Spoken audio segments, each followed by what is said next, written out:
Hello everyone. इस video में आज हम पढ़ने जा रहे हैं हायरार्की और फॉर्मेशन ऑफ कॉन्ट्रैक्ट की।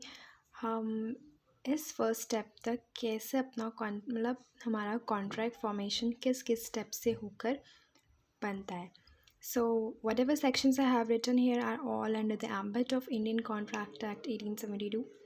So first, there is a offer and proposal that is covered under section 2 clause A of Indian Contract Act 1872.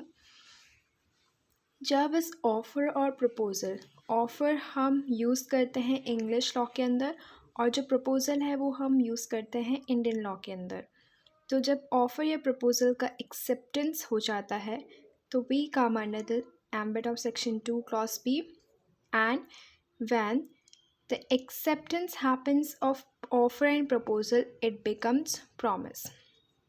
जब कभी किसी भी ऑफ़र या प्रपोज़ल को सामने वाली पार्टी एक्सेप्ट कर लेती है तो वो प्रॉमिस बन जाता है, एंड प्रॉमिस के बाद वो एक एग्रीमेंट बन जाता है। एग्रीमेंट की डेफिनेशन ही है every promise and every set of promise forming consideration for each other is termed as agreement.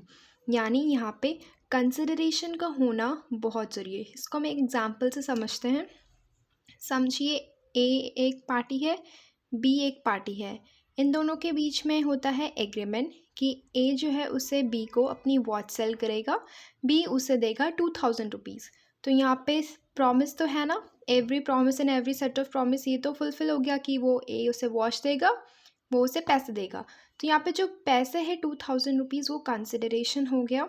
तो यहाँ पे दोनों एसेंशियल कंडीशन फुलफिल हो गई, प्रॉमिस प्लस कंसिडरेशन, तो वो एग्रीमेंट बन गया। और an agreement enforceable by law is known as contract. तो जो सारे एसेंशियल्स को फुलफिल करता है जो कि सेक्शन 10 में मेंशन है वो कॉन्ट्रैक्ट बन जाता है।